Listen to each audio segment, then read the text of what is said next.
बोलिए। हाथों पे करिए, हाथों पे करिए, फिर खड़ा कर देते हैं।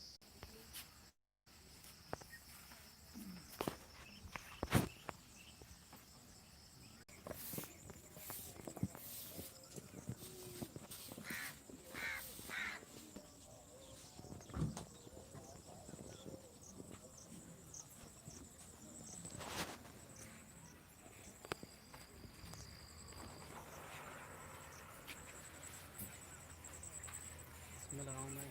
नहीं, इसमें चल रहा है। किस में लगाऊँ? किस पे ये चला रहा है? आप चलाइए ना, आप पेज पे चलाइए। वही तो, वो आखिर लगाना होगा ना। इसी में लगा दीजिए, छोटा वाले। सामान नहीं है पैसे पैसे किसमें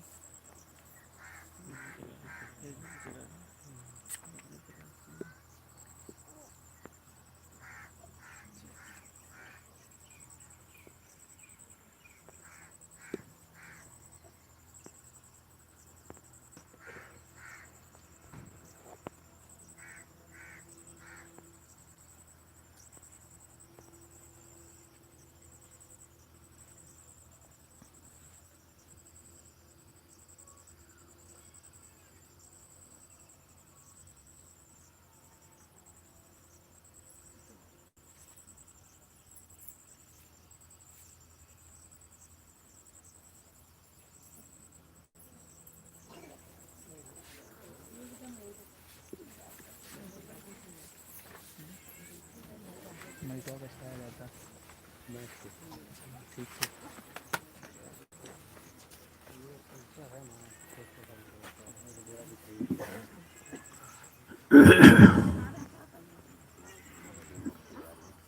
जय गुरुदेव, जय गुरुदेव, जय गुरुदेव, जय गुरुदेव, जय गुरुदेव, जय गुरुदेव नाम किसका,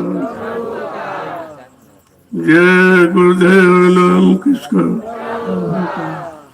जय गुरुदेव नाम किसका, प्रभु का प्यारा नाम। सभी सत्संगी प्रेमी जनों, आज प्रातःकालीन ये लोग सत्संग नैमिषारण्य की तपोभूमि पर जब ऐसा समय मिल जाए तो सब प्रेमियों को सोचना चाहिए हमारे समूह पर हरि और गुरु की कृपा होगी। बिना परमात्मा की कृपा के संत महात्मा नहीं मिलते और बगैर संतों की दया के इन जीवात्माओं का उद्धार नहीं होता।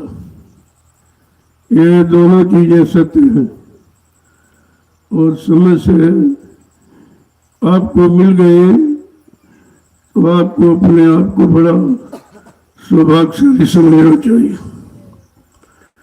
यह समय इतना खराब कि जिसका कोई वर्णन नहीं कर सकता। आगे आने वाला समय और खराब, अच्छा तो भी नहीं है, ना इतनी जल्दी अच्छा हो सकेगा। अगर संत महापुरुषों की बात मान लें तो ये चुटकी बजाते बदल जाएगा, लेकिन ऐसा जीव करता नहीं है। अहंकार गुमान घमंड इतना भरा हुआ है, जानते कुछ नहीं, कर कुछ सकते नहीं। लेकिन जो करने आए हैं, जिनको करना मालूम है, जिनको प्रकृति से सीधा संबंध है, उन संत महापुरुषों को तो कोई पहचान नहीं सकता, ना उनकी मान सकता है। अगर मान जाए तो ये सब ठीक हो सकता है। ऐसे नहीं है, खराब भी होता और खराब अच्छा भी हो जाता। जब अच्छा खराब हो जाएगा तब परेशानियां बढ़ जाएंगी। आज का समय ऐसा ही है, जो अच्छा था वो खराब हो गया और इतना खराब उस पर भी कोई गौर ख्याल ध्यान नहीं दे रहा, बढ़ता चला चला जा रहा है। एक दिन ये सब मुसीबत आपत्ति के घेरे में आकर के खड़े हो जाएंगे। इनकी संभाल, रक्षा, सुरक्षा, संरक्षा, हिफाजत कोई नहीं करेगा, क्योंकि ये स्वयं सुरक्षित नहीं है। इनको अपनी सुरक्षा का कोई ज्ञान नहीं है कि सुरक्षा और हिफाजत होती कैसे। कौन हिफाजत करता है? जो सब प्रकार से सुरक्षित है वही आपको सुरक्षा का माहौल, वातावरण बना के दे सकता।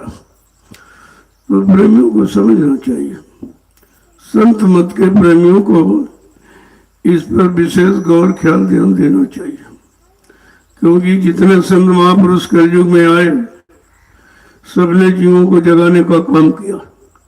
जिनको जितना अधिकार, हुक्म, आदेश और मालिक का मिला उतना ही वो काम कर सके और जीवों को जगा के चले गए। जिन्होंने उनकी बात को पूर्णतया माना, अपने आप को समर्पित कर दिया, तो वो जीवों को ले भी गए। लेकिन आमतौर से जीव नहीं जा सका, क्योंकि उनको अधिकार आमतौर से संपूर्ण जीवों को ले जाने का नहीं था। वो तो जब मालिक आएगा तब वो जगे हुए जीवों को एकदम अपनी आवाज पर घसीटेगा, और जो घसीट के आ जाएंगे, लग जाएंगे और करनी में उतर आएंगे, वो धीरे धीरे धीरे सब निकल जाएंगे। तो ये तो विचारणीय विषय है। अब इस पर गंभीरता से कोई ध्यान नहीं दे रहा।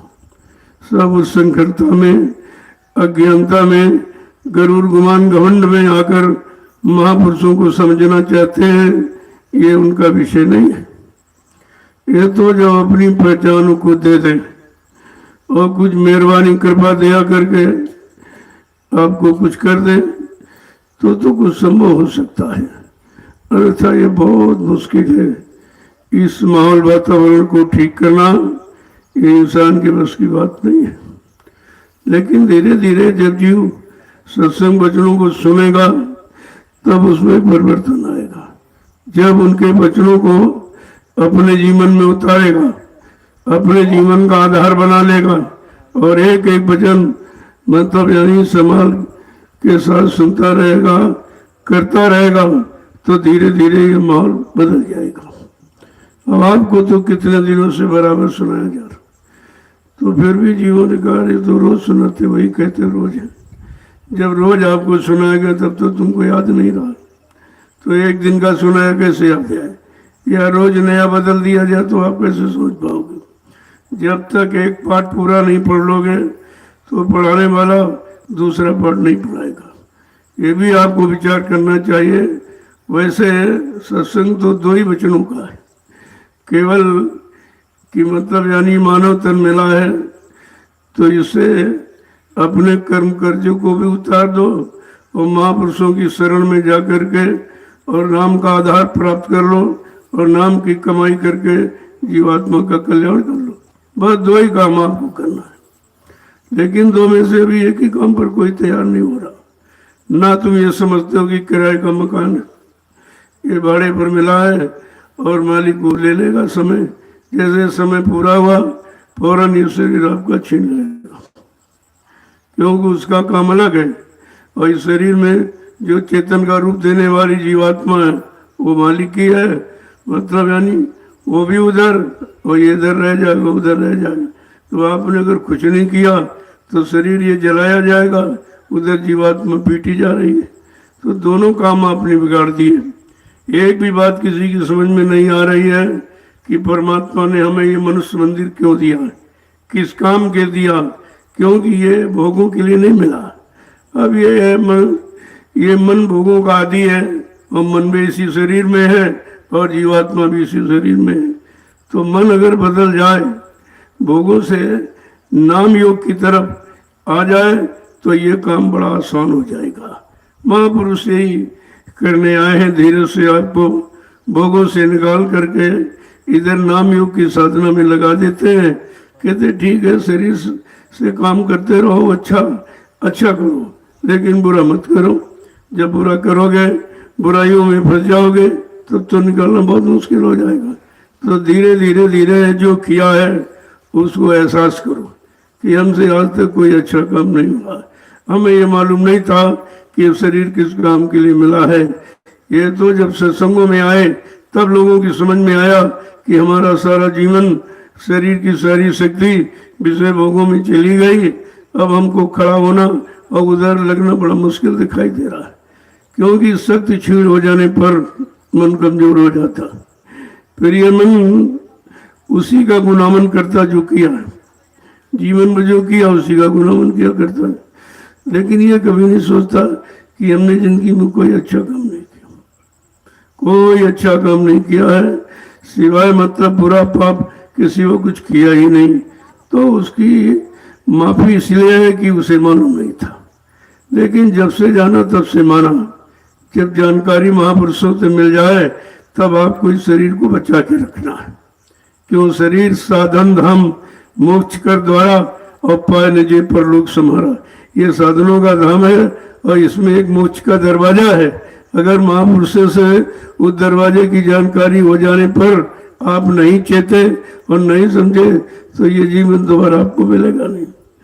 और कोई शरीर मिल जाने पर, हाथी घोड़ा यानी पशु पक्षी कीड़े मकोड़े, इन शरीरों में भी जीवात्मा है, लेकिन उन शरीरों में जीवात्मा को पूर्ण अधिकार नहीं है कि वो परमात्मा से मिल सके। क्यों? कोई शरीर एक तत्व का, कोई दो तत्व का, कोई तीन तत्व का, कोई चार तत्व का। मानव शरीर पांचों तत्वों से परिपूर्ण है। ये पंच भौतिक शरीर है, इसीलिए 5 नाम की साधना यही शरीर कर सकता है। ये इसमें पांचों चीजें मौजूद है। अब ये है तो जो ज्ञानी लोगों को नहीं है, इधर का तो जानते, जो थोड़ा बहुत जान गए, लेकिन आत्मा का क्षेत्र कुछ नहीं मालूम कि कितना बड़ा उसका क्षेत्र है और कितनी बड़ी उसमें शक्ति और ताकत है।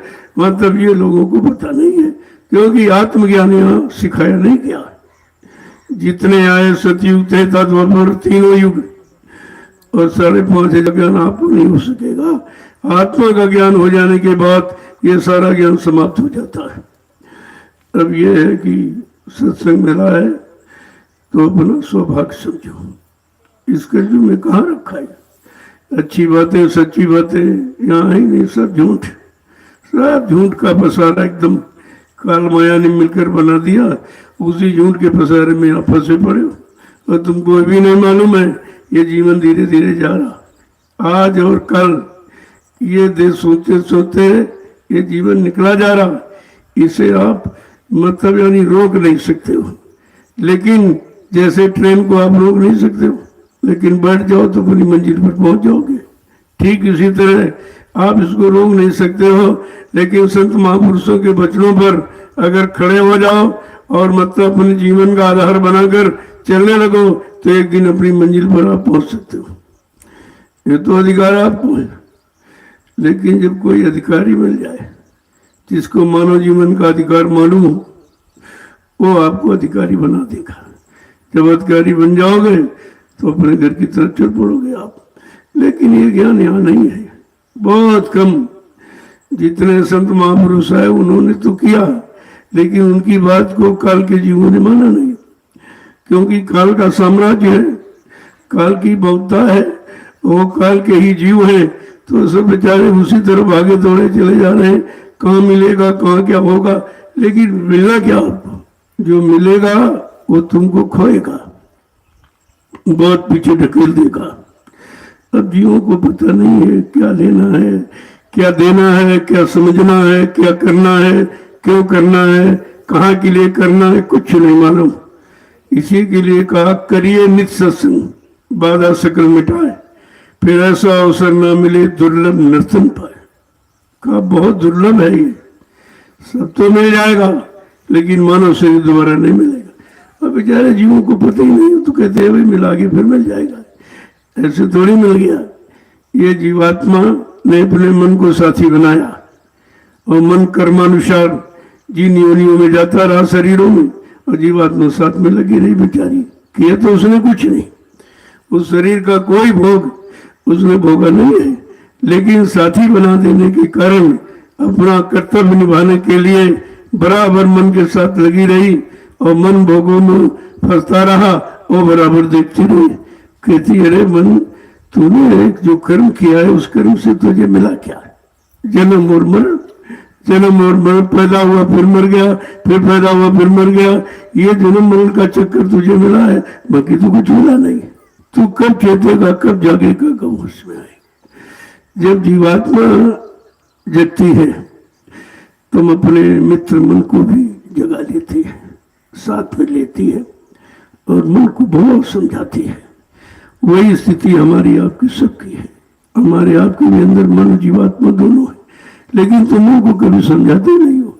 तुम मन का कहा मानते हो, चाहे वो अच्छा कहे, चाहे बुरा कहे, चाहे पाप कहे, चाहे पुण्य कहे, चाहे फंसने का लगने की बात करे, लेकिन तुम कभी ये भी नहीं विचार करते हो यही मन जिसकी हमने मानी तो 3 युग निकल गए, यही फंसे पड़े हैं, निकलने की बात नहीं है। तो कहा कि तुमने मन की मानी, अब मेरी मान लो। सतगुरु कहे करो तुम सोई, मन के कहे चलो मत कोई। कहा अब जो सतगुरु आया है उसकी बात मानो, वो तुमको यहाँ के शारीरिक कर्म कर जो उसका भी निपटारा करा देगा और जीवात्मा को जगह के घर पहुंचा देगा। वो दोनों काम के केवल अपनी जगह पर खड़े रहो, उनके वचनों को मानते रहो और धीरे धीरे उन वचनों के अनुसार अपने आप को बदलते रहो, तो ये काम बड़ा आसान हो जाएगा। लेकिन बदलना बड़ा मुश्किल है। बदलेगा कौन? कहते सत्संग बदलेगा। सत्संग आपको सच्चे अच्छे मार्ग की तरफ ले जाएगा। सत्संग पाप पुण्य की परिभाषा बताएगा और सत्संग ही जगाएगा और सत्संग पहुंचा देगा। इसलिए कलयुग में जितने संत महापुरुष आए उन्होंने सत्संग का आधार बनाया और बचनों को सुना सुना कर कितने गंदे खराब पापी जीवों को बदल दिया। आपके यहाँ तो एक उदाहरण है वाल्मीकि जी का। कुख्यात डकैत चीना जप्टी राजनी मार किसके सिवा कुछ नहीं करते। देखो कैसे महापुरुष बदलते, कैसे दया करते। वो जीव के पाप की गंदगी नहीं देखते। अगर पाप कर्मों की गंदगी देखेंगे तो निकाल नहीं पाएंगे। इससे गंदगी सबसे बड़ी है। पाप कर्मों में जो बदबू है वो मलमूत्र में भी नहीं है, लेकिन कभी उस पर विचार नहीं करते। क्यों? जो जीवों को लेने आया, निकालने, घर पहुंचाने आया है, वो कभी इस पर विचार ही नहीं करता। जैसे आप ये शरीर पर जो कपड़ा पहने हो, ये गंदा हो जाता है, जब तुम्हारे बस का नहीं रहता तो तुम धोबी को दे देते हो, माने जानकार को। फिर उससे तुम कभी नहीं पूछते हो क्या लगाते हो, कैसे छाटते हो, कैसे पीटते हो, कुछ नहीं पूछते, क्योंकि आपको विश्वास है ये हमारा कपड़ा साफ कर देगा। इसी तरह संत महापुरुष ये जीवात्मा का कपड़ा शरीर है, इसको भी ऐसे साफ कर देते हैं। धीरे धीरे धीरे धीरे अगर एक बार की साफ कर दो तो तुम टूट जाओगे। तुम्हारे बस की बात नहीं है उनकी पूर्ण दया को तुम बर्दाश्त कर सको। इसलिए दया तो करते हैं, लेकिन बड़ी आहिस्ते आहिस्ते धीरे धीरे। जैसे कुम्हार जब कच्चे बर्तन को और घड़े का रूप देता है तो बाहर से कितना पीटता है, लेकिन वो दिखाई दे रहा कि पीट रहा है, लेकिन अंदर वो दया का हाथ लगाकर चोट अपने हाथ पर ही लेता है। ऐसे वाला तो कच्चा घड़ा फूट जाएगा। इसी तरह से ये घड़ा है और ये कच्चा है, पक्का नहीं है। इसलिए पक्का बनाने के लिए, मजबूत बनाने के लिए, स्वच्छ पाक साफ निर्मल बनाने के लिए अपनी दया का हाथ लगा कर ही चोट अपने हाथ पर लेते हैं। नहीं तो जीव तो बर्दाश्त कर ही नहीं सकता। उसके बस की बात नहीं है कि ये उनकी मार को बर्दाश्त कर सके। यद्यपि वो मार में दया है, बिना दया का उनका कोई काम नहीं। अब तुम न समझ पाओ बातें गलत की, तो तुमको हमेशा अपने आप को देखना चाहिए। दूसरों को देखते रहोगे तो समय निकल जाएगा और मिलेगा कुछ नहीं, क्योंकि वो तुम्हारे लिए नहीं हो रहा। उस जीव के अनुसार जिसने जैसे कर्म किए उस पर वो दया की जा रही है। तू उस बखेड़े में क्यों पड़े? ये क्यों कर दिया, ये क्यों दे दिया, उसको आगे बैठा दिया, हमको पीछे कर दिया। अरे आगे पीछे या कुछ नहीं। वो तो जब जैसे क्लास में बच्चे बैठते तो सब तो आगे नहीं बैठ सकते, कोई आगे है, बीच में भी है, पीछे भी है, लेकिन उनका संदेश सबके लिए बराबर है। वहाँ कोई मतलब किसी तरह की का भेदभाव नहीं है, न जात का, न पात का, न छोटे का, न बड़े का, न अनपढ़ का, न पढ़े का, न स्त्री न पुरुष का, वहाँ कोई भाव नहीं। वो इन भाव विचारों से बिल्कुल अलग थलग खड़ा।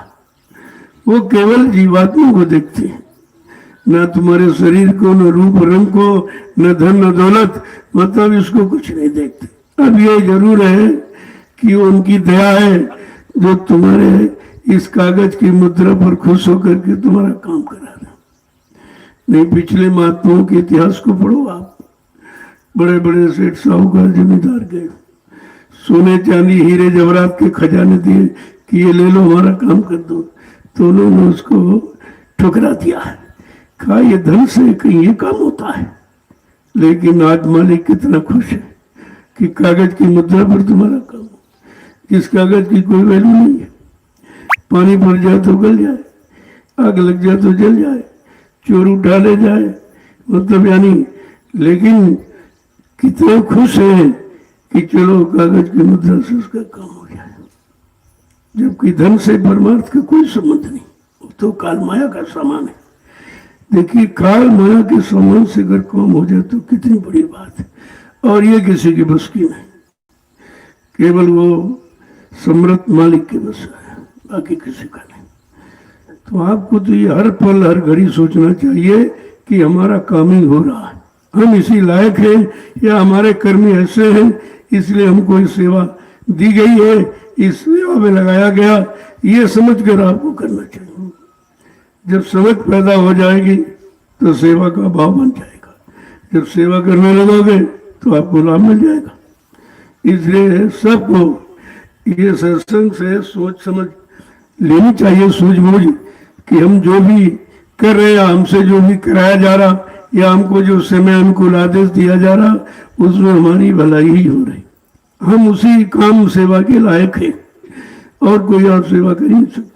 देखो, सत्संग सुनना तो कान तो सुन लेंगे, लेकिन मन स्वीकार नहीं करेगा, क्योंकि उसमें बेरुखी मन की हो जाती, उसको कोई रस नहीं मिलता है, इसलिए सत्संग समझ में नहीं आता। सत्संग में वचन याद नहीं है और बुराइयां याद करते हो, तमाम बुराइयों को अंदर बैठे बैठे बैठा ले हो। अरे गंदगी तो हटाना है, और बिना गंदगी कुछ होगा नहीं। निर्मल जन मन सो मोह पावे, और मोह चल चित कपट नहीं पावे। इसका मन निर्मल पाक साफ सत्संग सुनकर सेवा में लगकर भजन करके साफ हो गया, का मैं उनको मिलता हूँ, वो मेरा हो जाता, मैं उसका हो जाता हूँ। लेकिन गंदगी रहेगी तब तो कुछ नहीं। ये गंदगी का ही तो रास्ता दूर करने का है कि सत्संग करो, सेवा करो और भजन करो। घर गृहस्थी परिवार आपको छुड़ाया नहीं जाता, लेकिन जिस घर गृहस्थी में फंसकर आपने जीवन नष्ट किया है, उससे अलग जरूर किया जा रहा। जब तक अलग नहीं करोगे तब तो कुछ कर नहीं सकते। तो गई सो गई, रही सो संभालो। जो शक्ति अज्ञानता में, भूल भ्रम में, स्वार्थ लोभ लालच में शरीर की चली गई, तो उसको तो यानी विसार दो, लेकिन जो बची खुची है उसको महापुरुषों के वचनों के अनुसार उसको परमार्थ में लगा लो, तब भी आपका काम हो जाएगा। देखो कितने खुश हैं, कहते हैं जो भी शेष श्वासें बची, अगर उनको आप लगा दो तभी काम हो जाएगा। जो लेने आया वो इतना खुश है, लेकिन जाने के लिए कोई तैयार है नहीं। वो जब सत्संग में आते तो कहते ये दे दीजिए, वो दे दीजिए, लड़का बच्चा दे दीजिए, बच्ची दे दिए, मतलब शादी ब्याह करा दी। अरे भाई ये तो संसार का काम है, ये तो तुम्हारा वैसे भी हो रहा। अगर मांगना है इस दरबार से वो मांगो जो कोई दे नहीं सकता। इस भूमंडल पर कोई नहीं दे सकता जीवात्मा का कल्याण, और पाप कर्मों की माफी कोई नहीं कर सकता। जितनी शक्तियां आई, जिनको रामकृष्ण आपने माना और कहा भगवान जाना, उन्होंने भी किसी पाप कर्म को माफ नहीं किया। यह अधिकार उनके पास नहीं था। हाँ, समाज के सुधार के लिए आए, धर्म की स्थापना के लिए आए, लोगों को समझाया बुझाया, नहीं माने तो मार काट के खलियान कर दिया, लेकिन किसी जीवात्मा का उद्धार नहीं किया। ये काम उनके बस का नहीं था। ये तो कलयुग सबसे खराब युग है, इसमें महापुरुषों ने आना स्वीकार किया, और इस खराब युग में खराब जीवों को बदलने के लिए आए।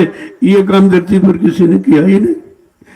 अच्छे को तो अच्छे सभी बना सकते हैं, लेकिन बुरों को अच्छा कौन बनाएगा? जो बुरों को अच्छा बना दे, खराब को अच्छा ठीक कर दे, मतलब यानी उसको कहते हैं सुधार। यह सुधार है, लेकिन वो संहार सुधार नहीं होता। उन्होंने संहार किया, सुधार नहीं किया किसी का। अब आपको ये मौका मिला है, सब प्रेमी उसका लाभ उठा लीजिए, क्योंकि आश्रम का निर्माण जब ही किया जाता है जब सारे आश्रय समाप्त हो जाते हैं, परमार्थ के रास्ते खत्म हो जाते हैं, सच्चाई की सीख शिक्षा समाप्त हो जाती है, आत्म कल्याण का संदेश खत्म हो जाता है, तब आश्रम का निर्माण किया जाता है। आश्रम का मतलब अपना अपना श्रम, किसी एक के श्रम में नहीं कि एक आदमी आए उसी करोड़ रुपए दे दिया और बनवा दी तो उसी में रहने लगे, तो कर्जा हो गया हालत के आगे। इसलिए सबका श्रम, सबसे कहा जा रहा अपनी इस पूंजी जो आपने गाड़ी कमाई की कुछ न कुछ लगा दो, कुछ न कुछ लगा दो, तो उसका लाभ आपको मिलेगा और आप पर किसी का कोई कर्म कर्जा नहीं लेते। किसी की बात धन है तो धन की सेवा कर, अन्य है तो उनकी सेवा कर रहा, समय मिला तो सबकी समय की सेवा कर रहा, बचनों की सेवा कर रहा और सूरत की सेवा कर रहा, जिसे भजन आप करते। तो ये सेवाएं की बात समझ में आ जाएगी तो सेवा से ही सब कर्मों की अदायगी हो जाएगी और आपका काम भी हो जाएगा। इसलिए निरंतर अपने में झांकते रहो, अपने को देखते रहो, अपने को सुधारते रहो, अपनी गंदगी को निकालते रहो।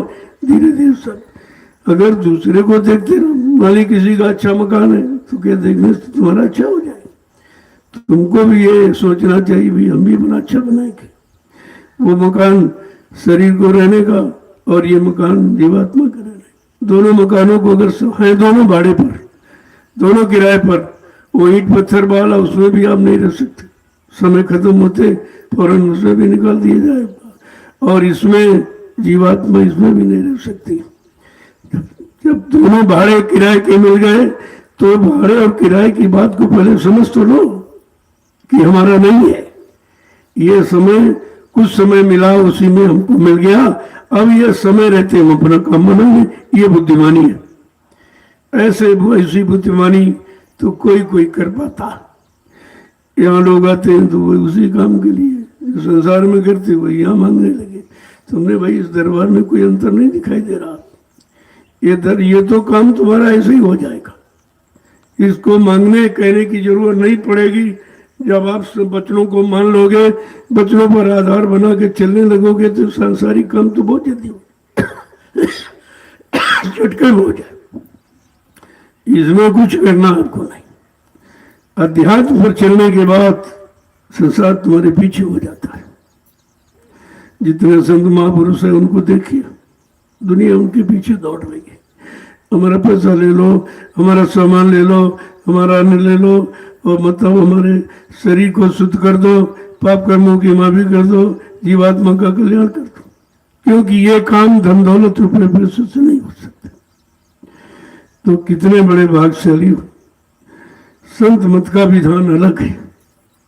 अगर स्त्री भक्त हो गई तो 16 कुल तार देती है, अगर पुरुष भक्त हो गया तो 8 कुल तार पाता है। कितना बड़ा अधिकार नारी को इस कलयुग में दिया गया। यह है संत महापुरुषों की दया। नहीं इसको तो ये अधिकार है कुछ नहीं था। स्त्री स्त्री ही रहेगी, चाहे वो पक्षियों में जाए, चाहे पशुओं में, चाहे कीड़े मकोड़ों में जाए। लेकिन महापुरुष जब आए तो इस विधान को एकदम खारिज कर दिया। अगर शरीर में जीवात्मा है तो परमात्मा मिलने का पूरा अधिकार है, चाहे स्त्री हो चाहे पुरुष हो, छोटा बड़ा गरीब अमीर कोई पढ़ा लिखा नहीं पढ़ो। तो देखो कैसा विधान जो तीन युगों में रहा, जिसको ऋषि मुनियों ने बदल नहीं पाया, अवतारी शक्तियों ने, ज्ञानी ध्यानियों ने बदल नहीं पाया, संत महापुरुषों ने उस विधान को बदल दिया कि नहीं, स्त्री हो चाहे पुरुष, अगर जीवात्मा शरीर में है तो उसको परमात्मा पाने का पूरा अधिकार है। यह अधिकार आपको दे दी। पहले के युगों में नारी धर्म और नहीं दूजा, पति और सास ससुर पर पूजा, केवल इतना था। क्योंकि उस समय पति शाकाहारी सदाचारी ब्रह्मचारी होते थे, शुभ कर्मों को करने वाले, तो स्त्री उनका सहयोग करती थी। तो जो शरीर से कर्म किया जाए उसमें उसका आधा हिस्सा हो जाता था। लेकिन ये आत्मिक कर्म है, इसमें किसी की हिस्सेदारी नहीं। जो करेगा सो पाएगा, चाहे स्त्री हो चाहे पुरुष हो, वो तो अपना अपना, ये आत्मिक कर्म अपना कर्म है और इस कर्म का फल उसी को मिलेगा जो करेगा। अब ये है जो थोड़ा बहुत सहयोग जैसे दे दिया कि चलो हम नहीं कर पा रहे, हमारी औरत भजन करती है, सत्संग करती, सेवा करती है, चलो भाई इसको सहयोग दे दो, तो उसमें से कुछ न कुछ आपको मिल सकता है। लेकिन सहयोग की होना का स्त्री भक्त हो गई, करे तो वो खराब हो गई, वो तो आश्रम पर रहने लगी। अरे भाई दुनिया में रहने से क्या मिलेगा? दुनिया में तुम्हारा बचाव कोई कर सकता है? ये तो एकदम सुरक्षा केंद्र है। यहाँ जब जब सुरक्षा हुई, जब सीता को वनवास हुआ तो वाल्मीकि आश्रम में रखा गया और कहीं सुरक्षा नहीं था। देखिए महात्मा सुरक्षा करने ही आए और सुरक्षा करना उन्हीं को मालूम है, नहीं तो सीता को अन्यत्र कहीं जगह नहीं मिली। अरे भाई बड़े राजा महाराजा थे, कहीं रख दिया जाता, लेकिन नहीं। जो इंद्रिय जीत महात्मा होता है, इंद्रियों को जीत लेता है, कंट्रोल नियंत्रण कर लेता है, जिसके अंदर नारी भाव समाप्त हो जाता है, केवल एक जीवात्मा ही दिखाई देती है, वही सब की संभाल कर सकता है।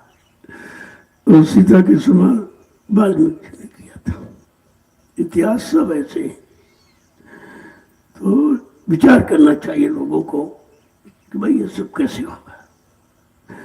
शकुंतला का निर्वाह महात्माओं का आश्रम में हुआ था, बड़े बड़े प्रमाण हैं। तो ये आश्रम ही, लेकिन आश्रम कैसा हो कि आश्रम का जिम्मेदार सब तरफ से त्यागी हो, सब कुछ छोड़ चुका हो, जिसके अंदर लेश मात्र भी स्वार्थ लोभ लालच नहीं है, वो संभाल करेगा। बाकी वो तुम्हारे जैसा होगा तो संभाल कहाँ करेगा, तो अपने में मिला लेगा। और यही कारण है कि आश्रम तो हिंदुस्तान में इतने बने, लेकिन सुरक्षा की दृष्टि कहीं कुछ नहीं है। सब जगह खतरा ही खतरा। धन छीन लेंगे, धर्म छीन लेंगे, इज्जत छीन लेंगे, ये तो सब जगह हो रहा, लेकिन सुरक्षा कहाँ? अब जब लोगों ने उन्हीं सबको देखा है तो उनके अंदर ये हो रहा कि कहीं है ही नहीं कुछ। जब कोई कहीं नहीं रहेगा तो धरती रहेगी? ऐसा नहीं है, कभी निर्बीज नहीं होता। सत्य का बीज है, झूठ का बीज है, ऐसा नहीं है। क्योंकि ये काल माया के देश मिलौनी रचना है। सत्य भी है, झूठ भी है, अच्छा भी है, बुरा भी है, पाप भी है, पुण्य भी है। ये मिलौनी रचना से तो बना ही है। लेकिन जब जहाँ संत आश्रम होते हैं, जहाँ संत आश्रय देते हैं और सबको अपना अपना श्रम करना सिखाते हैं, वो स्थान पूर्णतः सुरक्षित होता है। लेकिन कहीं कुछ है नहीं, तो किसी को नहीं मालूम। तो धीरे धीरे लोगों ने थोड़ा थोड़ा समझ करके कुछ कहने लगे हैं, प्रचार हो रहा है, लोग इस पर ध्यान दे रहे हैं। ऐसा नहीं कि आपका संदेश नहीं जाता, जो मैं ये बोल रहा हूँ ये सब सुन रहे हैं, सब देख रहे हैं, ऐसा नहीं है। तो लोग कहने लगे हैं कि हिंदुस्तान में एक महात्मा है जो झोपड़ी में रहता है, बाकी सबको ऐसी चाहिए, ये चाहिए, भला चाहिए, मतलब यानी वो बिल्कुल संसार से ही जुड़ा हुआ है। एक ऐसा महात्मा जो झोपड़ी में रह रहा है, वो प्योर अध्यात्म का संदेश देता है। उसके यहाँ कोई लोभ लालच की बात नहीं है और उसको खुद कुछ नहीं चाहिए। तो आपको तो विचार करना चाहिए, आपके आश्रम का संदेश पूरे हिंदुस्तान में जा रहा है, क्योंकि ये वातावरण कहीं नहीं है। ना यहाँ किसी से कुछ मांगा जाता है, न किसी को किसी तरह से अलग किया जाता है। यह जरूर कहा जा रहा है कि दुनिया में, समाज में, परिवार में रहो और रहकर जो आपने किया है उसमें आपको मिला कुछ नहीं है, अब उस रास्ते पर चलो जिससे कुछ मिल जाए। तो प्रेमी आश्रम में आ गए। यहाँ तो आप देख रहे हो बराबर, भाई आपको देखना चाहिए मेरी स्त्री कहाँ जा रही है, मेरी बेटी कहाँ जा रही है, मेरा बेटा कहाँ जा रहा, कहाँ रह रहा, ये तो चल के आपको देखना चाहिए। जब आप देख लोगे तो तुम्हारी समझ सब समझ में आ जाएगा। यहाँ सत्संग हो रहा है, सेवा में लगा है, भजन में। यहाँ पर जीव को फुर्सत ही नहीं है कि विषयों की तरफ भागे। इसीलिए कहा गया कि खाली मन शैतान का घर, आप खाली मत बैठो, यहाँ आए हो कुछ न कुछ सेवा जरूर करो। नहीं, जो सेवा हो रही वहां जाके देखो, ताकि मन को मौका मत दो कि ये गुनामन में फिर चला जाए। एकांत में रहना भी जीव के बस की बात नहीं है। एकांत में वही रह सकता, एकांत का लाभ वही प्राप्त कर सकता जिसने आपको, अपने आप को केवल एक के सहारे लगा लिया। वो एक ही को देख रहा है, वही एक थे कि साधे सब सदे और सब साधे सब जाए। जिसने अपना एक आधार बना लिया, एक को पकड़ लिया, दुनिया को देख रहा, दुनिया में रह रहा, लेकिन दुनियादारी उसके अंदर से चली जाती है। वही आपको दुनियादारी से हटा सकता है। तो बड़ा ही विचारने विषय है। अब यहाँ लोग आते देखते हैं, भाई यहाँ तो फुर्सतें नहीं है। कुछ लोग तो इसी उद्देश्य से आए थे, चलो वहाँ आराम करेंगे, भोजन मिल जाएगा, पढ़े रहेंगे। तो फिर तुम संसार में रहते, वहाँ भी यही कर रहे हो, यहाँ कर रहे हो, तो तुम सुधरोगे कैसे? क्योंकि मन को जरा सा आपने खाली रखा, फौरन चला जाएगा। जहां जहां को दुल्हन कीने सुंगत सोई ठाऊं। गो माने इंद्रियों का, जहां पर दुल्हन हुआ है, लगाव आपने किया है, ये मन बार बार वहीं भाग के जाता है। तो इसको मौका ही के दो, ऐसे काम में लगा दो। तो इसलिए यहाँ सत्संग में सुना करके आपको धीरे धीरे मजबूत किया जा रहा, तुम्हारे विचारों में भी परिवर्तन किया जा रहा, और फिर सेवा करोगे तो शरीर शुद्ध हो जाएगा। जो भी आपने किया है, कर्मों की गंदगी साफ हो जाएगी, वो सेवा ही से साफ होती। और इसके बाद आप भजन करते। कोई भोजन तो यहाँ भी मिल रहा, भोजन घर में आप प्राप्त करते। जितना आपने अच्छा अच्छा खाया, लेकिन अच्छा कोई काम नहीं किया। अब भंडारे की रोटी खा के देख, बीमारी बहुत दूर, लेकिन जैसा आदेश वैसा। कम खाना, गम खाना।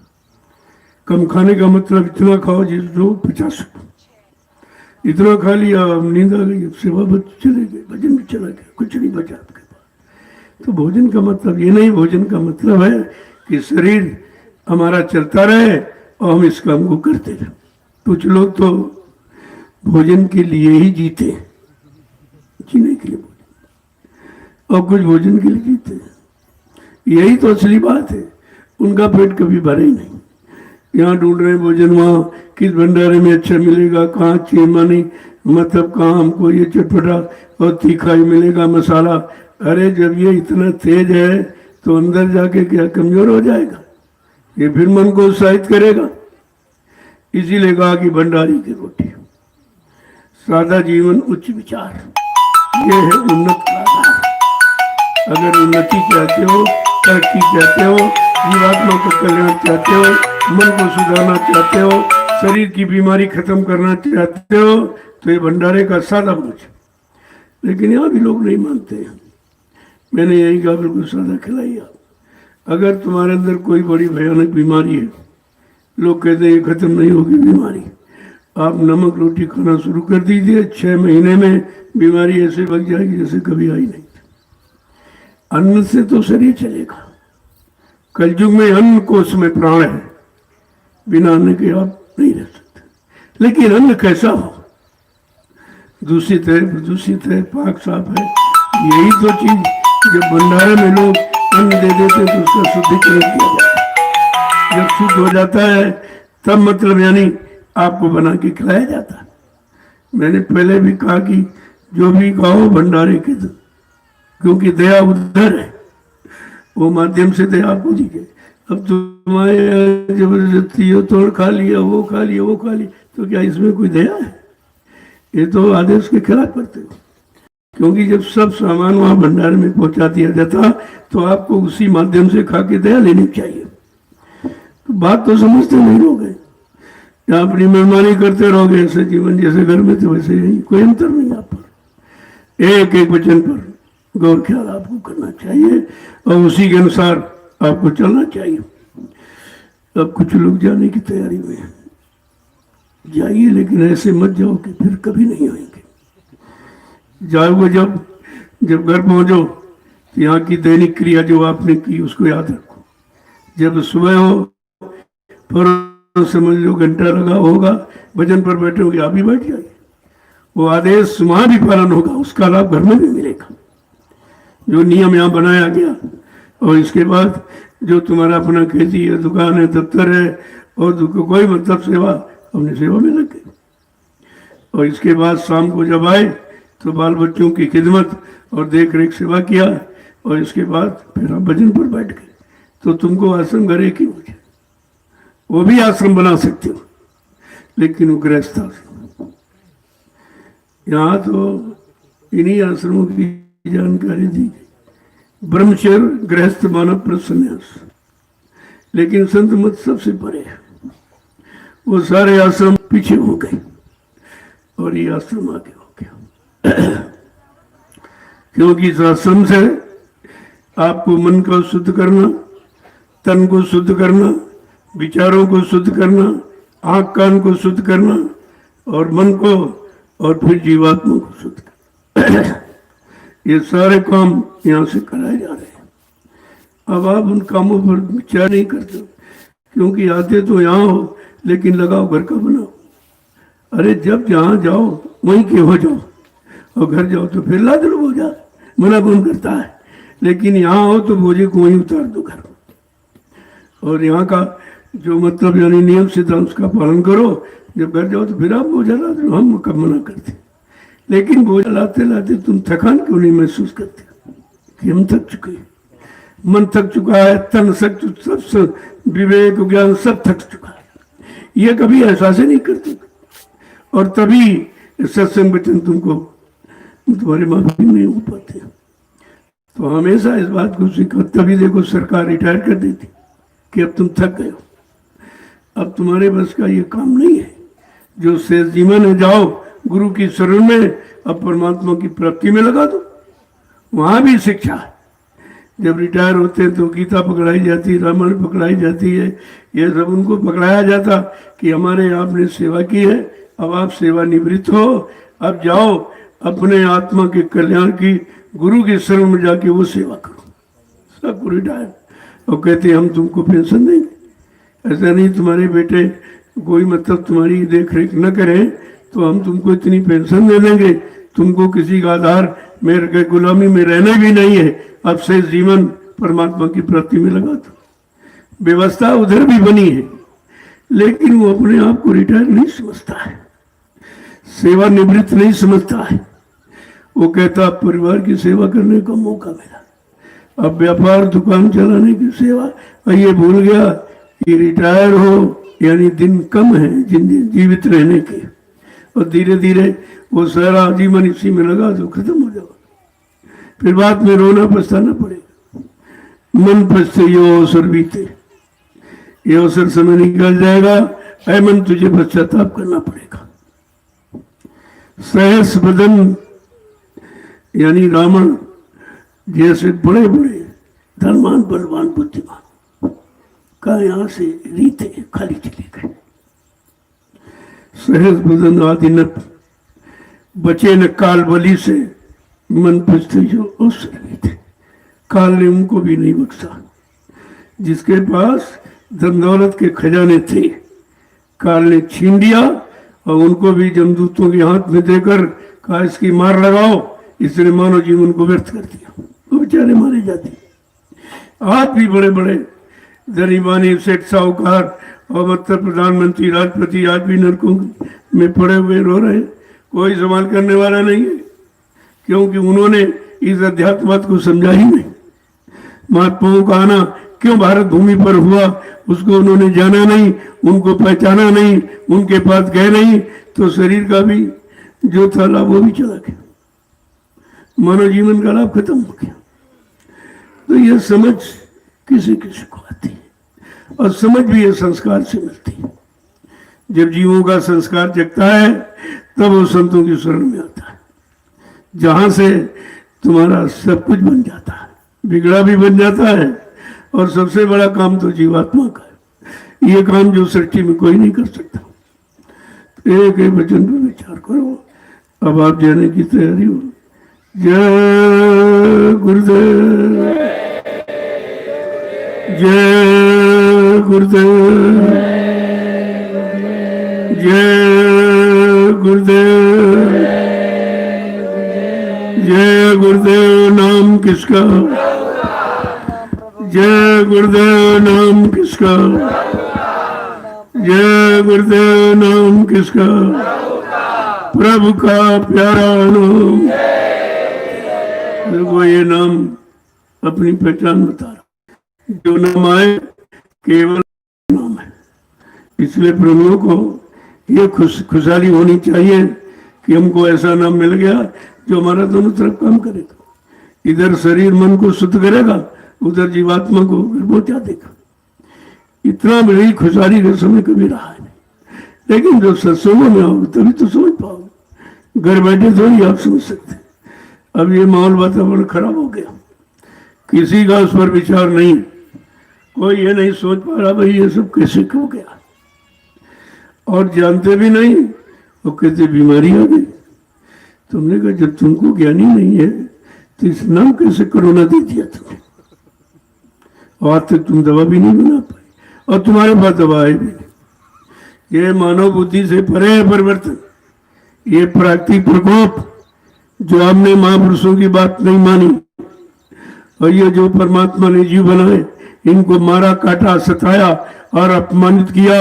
जिस मनुष्य शरीर में परमात्मा की मूर्ति जीवात्मा बैठी है उसके सामने आपने ये मुर्दा मांस डाला और बुद्धि ना समझा तो भरी विगंधा की। ये सजा है, कर्मों की सजा है। अब कर्म का सुधार यहाँ है नहीं।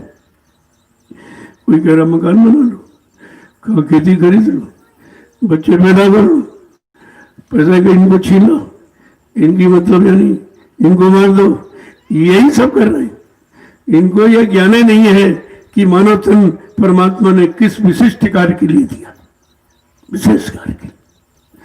वो बात आपको समझ में आएगी जब आप संतों की शरण में आएंगे, जिन्होंने अपने मानव जीवन को धन्य कर दिया, बना लिया है, सब तरफ से सुरक्षित करके बैठे हैं, लेकिन तो पहचान ही नहीं सकते उनको। बहुत सादगी में रहते, दुनिया को कोई अमत चमत्कार कुछ नहीं, किसी तरह की कोई। अब आने पर ही जीवों का काम हो जाता है। वो तो स्वभाव है, शरीर का स्वभाव है कि कुछ कह दें या छू ले या कर दे तो उतना स्वभाव है। वैसे उनका असली काम जीवात्मा के कल्याण का, इससे बड़ा धरती पर कोई चमत्कार नहीं, और यह काम कोई कर नहीं सकता। तो आप तो ऐसी जगह आए हो जहां तुम्हारा चार चौमुखी लाभ है, चारों तरफ लाभ ही लाभ है, लेकिन तुम उस लाभ को ले नहीं पाते हो। आए तो यहाँ हो, ध्यान रखते हो घर का। अरे भाई जब यहाँ आ गए तो यहाँ का ध्यान रख, और घर चले जब तो घर का ध्यान रख। मना कब किया जा रहा है, लेकिन तुम 24 घंटे वही बोझा लाते घूम रहे हो। यहाँ भी आए तो वही चर्चा, वही बात। ये अरे सत्संग में आए हो तो यहाँ तुमको दूसरी चर्चा करनी नहीं चाहिए, वैसे भी मन नहीं ठीक, और फिर उसको उसी गुनाह में भेज देते हो। तुमको यहाँ का चिंतन करना, फर्ज से उठो, सेवा में चले। जरा सा मन खराब तो फौरन सेवा करने लो, और समय नहीं तो फौरन भजन पर बैठ जाओ, यानी कान बंद कर लो, आंख बंद कर लो। इसलिए कि जो जो आंख से देखा अब नहीं देखूंगा, जो जो कान से सुना अब नहीं सुनूंगा, जो जो मन और तन इंद्रियों से किया वो अब नहीं करूंगा। इसका नाम है भजन, इसलिए किया जाता। ये जो आंख कान बंद करते इससे कोई भगवान थोड़ी मिल जाएगा, लेकिन भगवान मिलने के काबिल तुम्हारे मन को बनाया जा रहा कि मन उधर कैसे मोड़ेगा, क्योंकि इसका खिंचाव लगाओ जोर से इधर ही रहा है। अब इसको जब मोड़ोगे तो तकलीफ तो होती है, ऐसे मोड़ोगे तो टूट जाएगा। तो कहा इसमें मोया लगा दो, मुलायम कर दो। तो मोया क्या है? सत्संग, सेवा और भजन, ये मोया है। जब ये लगा दोगे तो ये मतलब हल्का हो जाएगा, और धीरे धीरे धीरे धीरे इसको मोड़ लो तो तुम्हारा वैसे ही सहयोग जैसा उधर कर रहा वैसे सहयोग तुम्हारा इधर करेगा। लेकिन जब तुम वहीं रहोगे जहां नहीं, वही उसी का सब काम है, तुम कैसे सुधरोगे? अगर घर गृहस्थी में सब ठीक हो जाते तो आश्रम को बनाने की क्या जरूरत है? अगर वहीं आप ठीक से रहने लगते तो आश्रम में आने की क्या जरूरत है? वहां तो रह के आपने देखा तुम मकान कितना अच्छा बना लो, लेकिन अच्छे मकान से मन को अच्छा नहीं कर सकते। कितनी दौलत इकट्ठा कर लो, लेकिन मन को अच्छा नहीं बना सकते, क्योंकि ये सामान कालमाया का है। ये मन को बिगाड़ने का है, मन को भड़काने का है, और मन को उस तरफ घसीटने वाला ये काम आप करते हो। और तुम समझते बहुत अच्छा कर, तुम बहुत अच्छा कर रहे। तुमको अच्छे बुरे की पहचान कहाँ, तुम्हारे अंदर पाप पुण्य की पहचान कहाँ, तुम्हारे अंदर भौतिक और अध्यात्म की परख पहचान है ही नहीं। इसलिए सत्संग में आते जाते रहो। कहते लोग आने जाने से रिश्तेदारी चलती है, अगर न जाओ तो खत्म हो जाएगी। जब आते जाते रहोगे, जो रिश्ता आपने नाम से जोड़ा वो बरकरार रहेगा। जाओ, मैं मना नहीं करता, लेकिन ऐसा मत जाओ लौट की कभी नहीं, फिर आने का मतलब क्या हुआ? ये भी है। कबीर साहब ने तभी तो कहा कि भाई वैसे तो रोज दर्शन करना चाहिए, अगर नहीं है तो कहते भाई सप्ताह में एक बार, इससे भी नहीं तो 15 दिन, इससे नहीं तो 1 महीना, और तो साल में जरूर करना। वर्ष दिवस नहीं कर सके ताको लागे दोष, कहे कबीर ता दास की कभी न हो वह मोक्ष। अगर साल में भी वो दर्शन नहीं करता है तो बिल्कुल खारिज हो जाएगी दर्शन, क्योंकि पूर्तिया वो फिर उसी में लिपायमान हो गया। तो आना जाना बराबर, आते रहो जाते रहो, जब मौका मिल जाए 1 दिन के लिए 2 दिन के लिए तो आ गए। लेकिन जिनका ऐसा संस्कार है जो परमानेंट आश्रम में रहे, तो बहुत संस्कारी जी, उनको तो आप समझ नहीं सकते। नहीं कह सकते हो घर छोड़ दिया, हमारी स्त्री घर से बाहर चली गई, बता रहे तुमको आके देखना कि कहाँ गई। अगर वहीं उसको शांति मिल जाती तुम्हारे शरीर से, तुम्हारे धन से, तो आश्रम में रहने की क्या जरूरत थी। जिनको शांति की तलाश है वो शांति ढूंढता है, और जिसको क्रांति भ्रांति अशांति पसंद अपना माना रहा, तो मना थोड़ी किसी को किया जाता देने, लेकिन दोनों पक्षों का ज्ञान कराया जाता कि अगर लोगों को रात पात धन दौलत मान सम्मान में असली शांति मिल जाती, तो गौतम बुद्ध जैसे राजा का लड़का जंगल नहीं जाता, तो जंगल चले गए। और जंगल पहुंचे तो शांति तो वहां भी नहीं बैठी है, लेकिन ये ज्ञान हो गया कि शांति मिलेगी कैसे। वो बेचारे सोचते थे कि जंगल में शांति, तो जंगल चलेगी। जब वहां नहीं मिला, क्या हो सकता दूसरे जंगल में, नदी के उस पार जंगल था, तो वहां मतलब और इतने कमजोर हो गए कि भोजन पानी बंद, कहते शांति मिलेगी तब करूंगा। यह भी हट खराब है। तुम्हें मालूम है तो तुम्हारे अनुसार क्या मिल जाएगी। तो मतलब नदी जब पार करने लगे तो शरीर में ताप नहीं थी सकता, एकदम झोंका लगा तो गिर गए उसमें डूबने लगे। धीरे धीरे धीरे तैरते तैरते चले जा रहे, और किनारे पीपल का पेड़, उसकी जड़ का मिल गई तो उसको पकड़ लिया। धीरे से सारे निकल कर बाहर बैठे। अंदर में तुरंत विचार आया कि जब एक छोटी सी नदी पार करने में हमारे में ताकत नहीं, तो भवसागर बहुत बड़ा कैसे पार करूंगा, यह चिंता आ गई। कहा नहीं, जो मैंने किया गलत। फिर अपना परिवार में चले गए। कहा मैंने गलत किया, मैंने परिवार की सेवा, बाल बच्चों की सेवा नहीं किया, मतलब उनको मैंने बीच में छोड़ दिया, धोखा दिया। तो ये उस युगों की कहानियां हैं जब दयाल पुरुष नहीं आए थे, दयाल का काम नहीं था, तब तो उन्होंने उस काल यानी काल जाल में ही ये समझ लिया कि शांति यहाँ नहीं है कहीं भी, न जंगल में, न गृहस्थी में, न परिवार में, कहीं नहीं।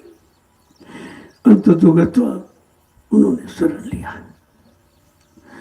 और वो पूर्ण निवृत्ति पा गए। धीरे धीरे उनको शरीर का तो ज्ञान हो गया, लेकिन आत्मा का ज्ञान उसमें नहीं था। तो शरीर से तो सुरक्षित हो गए, ज्ञानी माने गए, उनका सम्मान, उनकी पूजा आज भी हो रही है। लेकिन आत्मज्ञान न मिलने के कारण उनकी जीवात्मा भी काल के घेरे में रही, कोई निकल नहीं पाया यहाँ से। और आपको तो कितना अच्छा अवसर मिला हुआ। तो धीरे धीरे वचनों को सुनो और एक एक वचन को अपने ऊपर लागू करो। जब अपने पर लागू कर लोगे तो दूसरे पर जब लागू करोगे तुम्हारी बात मान लेगा। जब तुम ही नहीं किया तो तुम्हारी बात लोग कैसे मानेंगे? इसीलिए इन संदेशों का कोई प्रभाव नहीं पड़ रहा। गीता का संदेश है, भागवत का संदेश है, वेदों का, पुराणों का किसी पर असर क्यों नहीं है कि सुनाने करने वाला स्वयं उसने किया नहीं है। गांधी महात्मा के पास एक सेठ आया, उसका इकलौता बेटा था, गुड़ बहुत खाता था। तो डॉक्टर से मिले, उनसे कहा भाई ये तो आदत कैसे बदल दी? आदत तुम नहीं बदल सकते। तो उन्होंने सुना है कि गांधी नाम के महात्मा है, चलो हो सकता है उनसे काम बन जाए। तो महात्मा गांधी जी के पास गए और कहा कि महात्मा जी हमारा बेटा गुड़ बहुत खाता है। गांधी ने कहा ठीक है, 2 महीने बाद आना। कारण क्या कि गांधी जी खुद ही गुड़ खाते थे। सोचा कि मैं ये खा रहा हूं, मैं मेरा प्रभास पर नहीं पड़ेगा, मेरी बातों का संदेश का प्रभास पर नहीं पड़ेगा। तो 2 महीने का समय कि 2 महीने में मैं छोड़ के देख लूंगा, इसमें क्या तकलीफ है। तो बच्चे पर मेरी बात का असर पड़ेगा। जब 2 महीने के बाद सेठ जी आए, कहते महात्मा जी बताओ तरीका। तो बच्चे के सिर पर ऐसे हाथ रखा, कहा बच्चा आज से गुड़ मत खाना। तो सेठ कह रहा इतनी कहना था तो उसी दिन कह देते, इतना समय क्यों लिया? कहा समय इसलिए लिया कि मैं उस समय गुड़ खाता था, हमारे भी आदत थी, तो मेरी बात का असर बच्चे पर नहीं पड़ता। जब मैंने छोड़ के देख लिया तब इस पर असर पड़ जाएगा। यही पहले करो तब कुछ कहो। यहाँ सब वक्ता प्रवक्ता बन गए, 10,000 वक्ता दूरदर्शी के उत्तर प्रदेश में। कहा हमको स्पीकर चाहिए। स्पीकर का मतलब समझते हो? जैसे इसमें हम बोल रहे हैं तभी वो आगे बोलेगा, मैं बंद हो जाऊं बंद हो जाए, वो अपनी तरफ से कुछ नहीं करेगा। यानी संदेश को रूबरू, फेस टू फेस, वह जैसा हो वैसा ही सुनाना, उसमें एक शब्द अक्षर का हेर फेर नहीं है। कहा हमको ऐसा स्पीकर चाहिए। और ये धीरे धीरे गुरु की बात तो भूल गए, अपना संदेश देने लगे कि सेवा देना चाहिए तुमको, ये करना चाहिए तुमको, ये करना चाहिए। जो वक्त आया उसका सम्मान, इसमें फंस गए मान सम्मान में। जबकि वक्ताओं की जब मीटिंग हुई तब कहा जब संदेश देने उपदेश करने जो जाएगा तो प्रेमियों से बताया कि अगर 1 घंटा सुबह शाम ये भजन पर नहीं बैठता, ये नकली उपदेश है, इसकी बात मत मानना, इसके अंदर कुछ नहीं। ये स्वयं नहीं करता तो तुम्हें कैसे बताएगा? लेकिन वो बात दोनों भूल गए, श्रोता और वक्ता दोनों भूल गए और बेचारे दोनों फंस गए। ना उनको सच्चाई का संदेश मिला, वो भी हट गए, और जो दे रहे थे वो भी हट गए। तो कहने का मतलब ये है जब जैसा आपको कहा जाए बस वैसा ही करो, उसमें कोई काट छाट नहीं। जरा से आपने इधर उधर कर दिया तो बात बदल जाएगी, बदल जाएगी, इधर का उधर हो जाएगा और जो मिलने वाला रास्ता बंद हो जाएगा। इसीलिए संदेश बंद करा दिया कि हमारे यहाँ कोई अध्यक्ष मंत्री नहीं बनेगा, कोई वक्ता प्रवक्ता नहीं बनेगा, सब लोग सेवादार बनो, भजनानंदी बनो। परिवर्तन सेवादारों से, भजनानंदियों से होगा, चाहे अपने में हो चाहे समाज देश का परिवर्तन। ये सब बंद कर दिया। जब हमने ये बंद कर दिया तो तमाम छोड़ के भाग गए वक्ता लोग। कल अरे हमारा धंधा ही खत्म कर दिया। मैं जाता था 1,000 रुपये लेता था और बढ़िया भोजन और बिस्तर मिलता था, आराम से रहते। तो धीरे धीरे तुम तो उसी में फंस गए, तुम्हें जहाँ से निकालना था तुम उसी और गहराई में चले गए। तो ये बंद करा दिया। जब बंद करा दिया तो वो भाग गए छोड़ के और बुराई करने लगे। देखो, अच्छाई का संदेश देने वाला जब अच्छाई के संदेश को समझेगा नहीं और अच्छाइयाँ अपने अंदर उतारेगा नहीं तो वो तो जो सुन रहे हैं उनसे ज्यादा खराब हो जाएगा। तभी संत मंत्री वक्ता प्रवक्ता नहीं, कुछ नहीं, कहना ना बोलना, कुछ ताली जुआ पर रखना। पहले जो बताया जाए उसको कर लो और करके लाभ प्राप्त कर लो। जब लाभ मिल जाए और आदेश हो जाए तब किसी को बता देना। लेकिन आदेश ऐसे नहीं होता है, क्योंकि अभी आप पके नहीं। जब पक जाओगे तो तुम्हारे पर कोई असर नहीं। तभी कहा लाभ और मान क्यों चाहे, पड़ेगा सब तुझे देना। दीन गरीबी धार तेरे भले की कहूं, मान प्रतिष्ठा छोड़ तेरे भले। पहले ये करो, और तुम मान सम्मान से नीचे उतरना नहीं चाहते, बड़ा ही बड़प्पन से हटना नहीं चाहते, फिर तो मिलेगा कैसे? जिनको मिला गरीबी में, गरीबी में महापुरुष की करीबी हासिल होती है, और यहाँ गरीब कोई बनना नहीं चाहता। यहाँ भी सब अमीर बनने हैं, तो जब वो चीज गरीबी में मिलती है तो तुमको गरीबी की परिभाषा समझनी चाहिए। गरीबी का मतलब हमारा मन इतना गरीब हो जाए, इसके पास न काम रहे, न क्रोध रहे, न लोभ रहे, न मोह रहे, न अहंकार रहे, न ईर्ष्या राग द्वेष, ये सब खत्म हो जाए, उसको कहते हैं बिल्कुल गरीब हो गए। अब वो कंगाल हो गया, केवल सतगुरु के दरबार में भीख मांगता है दया की, कि अब कुछ मत दो, दया की भीख दे दो, दया की। तब समझो कि हमारे मन का सुधार हुआ है। तो समय तो बहुत लगेगा, लेकिन अगर मान लो तो कुछ समय नहीं लगेगा। तुम्हें कुछ करने क्या है, केवल तुम्हें शरण को पकड़ करके खड़े रहना। लोग खड़े भी नहीं, सब खड़े हो, कोई इधर भाग गया, कोई उधर भाग गया, उधर कोई नहीं बचा। 45 करोड़ जीवों को नाम दान दिया गया, कितने बचे हैं? कोई नहीं। अगर ये संदेश जारी न होता तो तुम सब लोग काल के गाल में खड़े थे, सब वहीं तो खड़े थे। धीरे धीरे धीरे धीरे दया की डोर यानी फैलाकर कैसे कैसे तुम्हें निकाला जा रहा। अब तो खैर बात बहुत आगे बढ़ गई है, धीरे धीरे तो लोगों की समझ में आने लगा है। इस स्थान की महिमा सारे देश में फैल गई है कि नैमिषारण्य की तपोभूमि पर परमार्थ का कार्य हो रहा है, जो कहीं नहीं हो रहा। सब जगह परमार्थ स्वार्थ से बंधा हुआ है, धर्म भी स्वार्थ से बंधा और लोग भी स्वार्थ से बंधे, तो परमार्थ खत्म है। लेकिन यहाँ स्वार्थ भी है, इतना स्वार्थ है कि चलो आपको रोटी मिल जाए और तन ढकने के लिए कपड़ा मिल जाए, और चाहिए क्या? तुम रोटी कपड़ा मकान इसके सिवा क्या चाहिए? अगर इतनी हविस होती तो तब तो काम हो जाता। अब हविस, एक हविस दूसरी को जन्म दे देती, एक आवश्यकता पूरी नहीं हुई और दूसरे को जन्म दे देती। अब यहाँ पर आवश्यकताओं का तो बिल्कुल खजाना खुल गया, और वो कभी पूरी होगी नहीं, किसी की नहीं होगी। इसलिए उनसे हटो, हट करके कुछ परमार्थ की आवश्यकता को प्रधान बना लो कि हमारा काम तो इससे होगा। वो आवश्यकताएं जो मैंने जो पूरी की, उससे मन और बागी हो गया, और चाह इच्छा उसकी बढ़ गई, ये मिल जाए, वो बन जाए, ऐसा हो फिर ऐसा हो, इसी में फंस गया और जीवन जा रहा है। अब हमको परमार्थ की आवश्यकता है। परमार्थ की आवश्यकता आपके मन की स्वार्थ की आवश्यकता को बहुत पीछे ढकेल देगी, जब आपको इसको प्रधान मान लोगे। जय गुरुदेव, जय गुरुदेव, जय गुरुदेव, जय गुरुदेव। नाम किसका? जय गुरुदेव। नाम किसका? प्रभु का प्यारा नाम। अब आप लोग खड़े हो जाओ, इतने धीरे धीरे खड़े हो पाते, बस इतनी देर है। उधर कोई देर। एक महात्मा जी से शिष्यों ने प्रश्न किया कि अच्छा काम कितनी जल्दी हो जाएगा? कहा चलो नहाने नदी पर।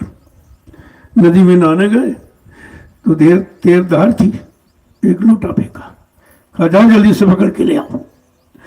अब इतनी तेज धार में था तो बहुत देर बस कर, इतनी देर ये भवसागर की धार बड़ी तेज बह रही है, इसमें गोते लगाते लगाते तुम्हारे कितने जीवन निकल गए और इससे पार अभी तक जीव नहीं हो पाया है। तो महात्मा कोई न कोई प्रमाण ऐसा दे देते हैं जिससे तुम्हारी सोच में जल्दी आ जाए। जय गुरुदेव, जय गुरुदेव, जय गुरुदेव, जय गुरुदेव, जोर से बोलो, बोलना होगा, अभी से बोलो, दुख दर्द हरेंगे, सब कष्ट मिले मिटेंगे, सुख शांति भी देंगे, सबके दाता, सबके मालिक, प्रेम से बोलो, ये नाम नहीं इंसान का, ये काम नहीं इंसान का, देखो कितना बड़ा, ये काम इंसानों का नहीं है, ये प्रभु का, क्योंकि उसकी सृष्टि है, उसके जीव है। और लोग कहते इतने हमारे आदमी, इतने हमारे मानने वाले हो, अरे तुम्हारा यहाँ कौन, तुमने कौन सा जीव बना दिया? वो तो जिनका है उनको चिंता, और उस चिंता का हरण वही कर सकते हैं। ये सब चीजें आपको समझना चाहिए। ये 8 सालों से जय घोष इस वायुमंडल में प्रसारित किया जा रहा, कहा जा रहा था अब कुछ होने वाला है, लोग नहीं समझ पाए, कहा क्या कर वक्त बदलने वाला है, ये माहौल चंद मिनट में बदल गया, और 3 महीने उसका परिणाम तुमको झेलना पड़ा। 3 महीने घरों में बंद रहे और सब बंदी हो गए, कुछ नहीं बचा, दुकान बंद हो गया, व्यापार बंद हो गया, यातायात बंद हो गया, सारे काम बंद हो गए। तो आपको तो सोचना चाहिए था ये बंद क्यों हो गए, किसके किसके कारण बंद हो गए, किसके कारण इतना भय पैदा कर दिया गया कि घर से निकलना मुश्किल हो। अरे ये भजन का समय दिया गया था। जो लोग कहते थे नौकरी के कारण, दुकान के कारण, बाल बच्चों की सेवा के कारण हमको समय नहीं मिलता, भजन कैसे करें? तो 3 महीने तो सबको समय दिया, घरों में बैठे ने क्या किया, सारे काम कर, केवल एक ही काम भजन रह गया। अगर 3 महीने आप भजन कर लेते तो आगे आने वाली मुसीबत टल जाती। उन्होंने कुछ नहीं किया, इसी बैठे कब खुलेगा कब खुलेगा, फिर उसी में फंसूंगा, कब खुले फिर फंसूंगा, यही सोचते रहे।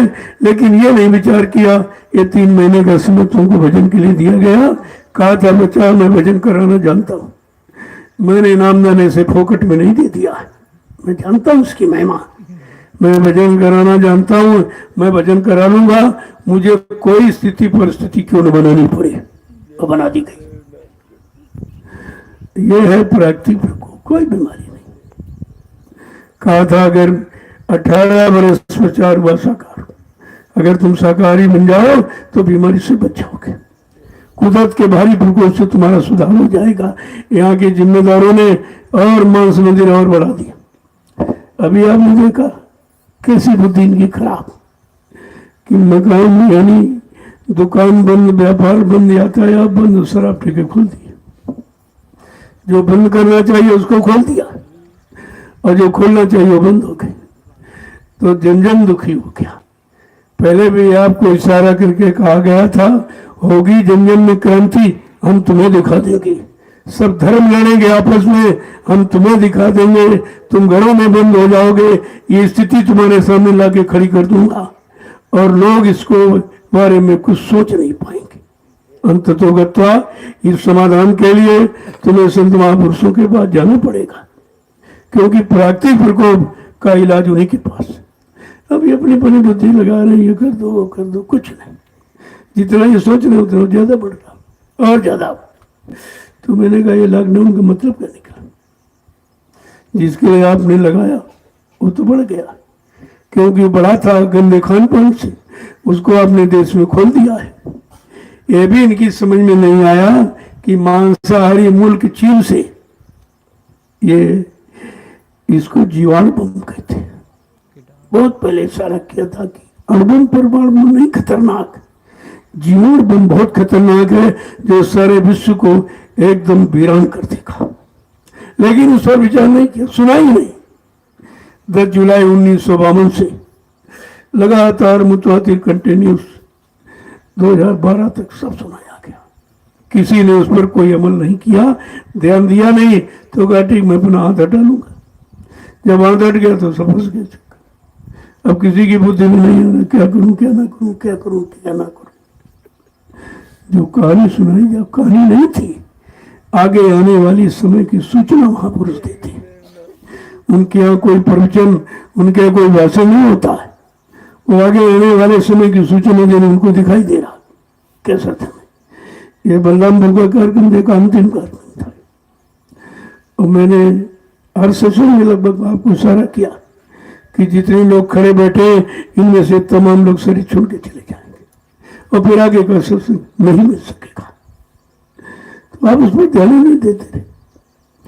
जो चीज नहीं मिलने वाली है तो लोग पहले उसको समेट के रख लेते कि पता नहीं मिले ना मिले। कि आपने बच्चों को समेट के रखा था, कुछ नहीं किया। और आपको एक दिक्कत यानी काफिले की यादगार हमको कराई कि कितने काफिले निकाले गए। उनकी यादगार कराने के लिए तो बहुत छोटा सा काफिला था जो बलरामपुर की धरती से नैमिषारण्य तपोभूमि पर आया था। मैंने पहली बार 300 किलोमीटर बैठकर प्रसाद बांटा था। आगे बहुत समय खराब है, चलो उनको प्रसाद दे दिया जाए, इसे से कुछ काम, लेकिन प्रसाद देकर कहता भाई शाकाहारी हो जाना, तब ये प्रसाद काम करेगा।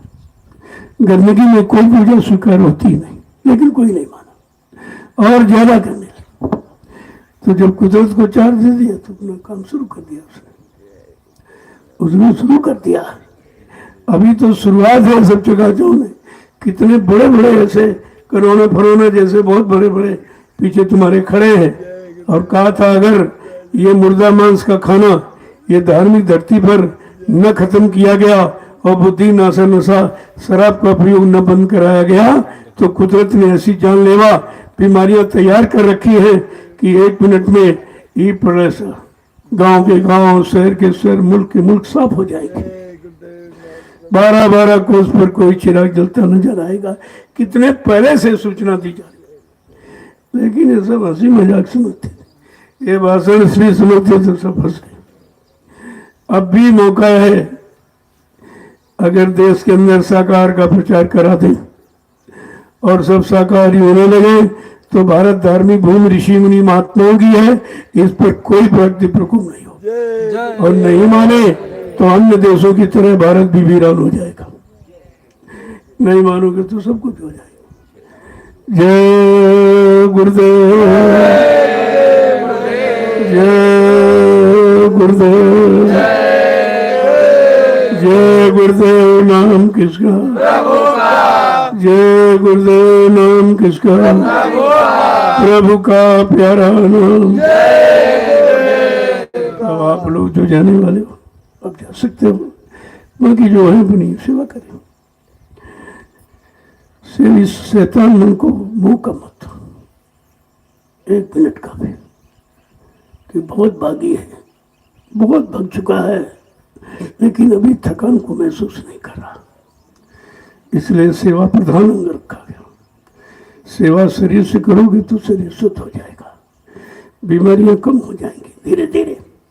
अब यहाँ भी लोग आते हैं कि जो तुमने कहा यहाँ कोई चमत्कार थोड़ी किया जाता है, यहाँ तो कोई आधार बना दिया गया सेवा का, आप करो तुम्हारी बीमारी चली जाएगी। वो झंडा गाड़ दिया, उसकी परिक्रमा करो, देखो कितना सरल, एक पैसा खर्च नहीं। और फिर भी लोगों को समझ में नहीं आ रहा कि सस्ता कर दो तो शंका हो जाती और महंगा तुम्हारी बस का नहीं, तो फिर करोगे कैसे? इतना सस्ता कहीं है उपचार कि झंडे की परिक्रमा करो तुम्हारा काम है। केवल एक है, आपको शाकाहारी है। इस बात को अगर समझ लो तो काम बन जाएगा। वैसे शाकाहारी का क्षेत्र बहुत विस्तृत है। ये झूठ बोलना, छल कपट करना, ये भी तो शाकाहार में आता है। शाकाहारी का क्षेत्र तो बहुत बड़ा है।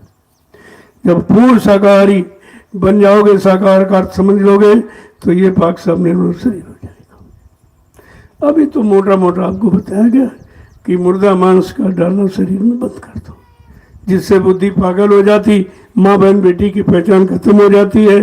तो ये बुद्धि नाना नशा, इसका प्रयोग बंद कर दिए अभी मोटा मोटा, फिर धीरे धीरे धीरे धीरे सब आपकी समझ में आ जाएगा कि हमें क्या करना क्या नहीं करना। तो शाकाहार का क्षेत्रफल बहुत बड़ा है। तो ये तो शुरुआत अभी की गई। शुरू में आपको बताया जा रहा है कि भाई मुर्दा मांस बंद कर दो और फिर जिंदा मांस भी बंद कर दो। मुर्दा छोड़ोगे लेकिन जिंदा मांस कहाँ छोड़ोगे? उसी की तो तलाशी करते हो, भागदौड़ तो उसी की मची हुई है और वो शाकाहार का मतलब ही नहीं समझते। तो जब धीरे धीरे सत्संगों में आओगे और लग जाओगे तो सब समझ में आ जाएगा और आपका बिगड़ा काम बन जाएगा। जय गुरुदेव। अब आप लोग अपनी अपनी सेवाओं में चलो, जो जाने वाले हैं वो जा सकते हैं। यहाँ रोका किसी को नहीं जाता। जितना समय लेने का रहा उतना समय व्यतीत करो, फिर चले जाओ और फिर समय मिल जाए फिर आ जाओ। जब आना जाना रखोगे तब विचार आपका मजबूत हो जाएगा, रिश्ता तभी मजबूत होता है। तो आप सेवा में चलो। मैं देखो रोज ही आता हूँ, रोज आपको प्रसाद दिया जाता। ये प्रसाद कहीं नहीं बढ़ता। किसी मत संप्रदाय में चले जाओ, वहाँ तो प्रसाद चढ़वाते हैं, देते नहीं है।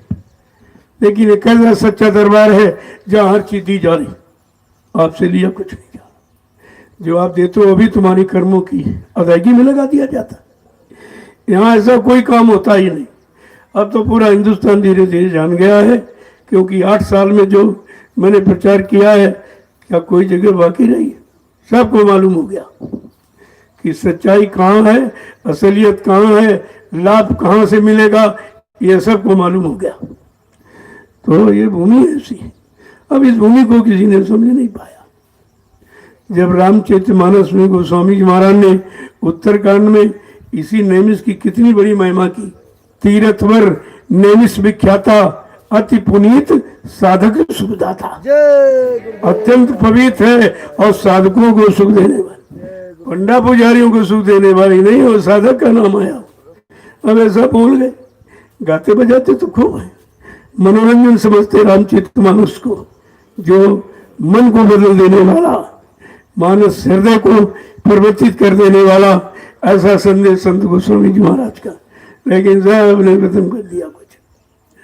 तो अब ये साधकों को सुख देने वाला, ये उन्होंने जो हजार वर्ष तपस्या किया, कितनी परेशानी उठा करके और इस योग्य जमीन को बना दिया कि जब कभी साधक यहाँ आएंगे तो उनको सुख शांति मिलेगी। देखो कितने पहले, 550 वर्ष पहले लिख दिया। इसका मतलब भूमि पर साधक आएंगे और साधना कराई सिखाई जाएगी, और धीरे धीरे जब तुम मन बुद्धि चित्त को साध लोगे, साधने का मतलब अपने कंट्रोल नियंत्रण में कर लोगे, वहीं से साधना प्रारंभ हो जाती है। जय गुरुदेव। अब आप लोग अपनी अपनी सेवा में चलो, और भंडार वाले इनको प्रसाद वहीं जहाँ सेवा करें वहीं पहुँचे। यहाँ कोई नहीं देगा, यहाँ प्रसाद नहीं रहेगा।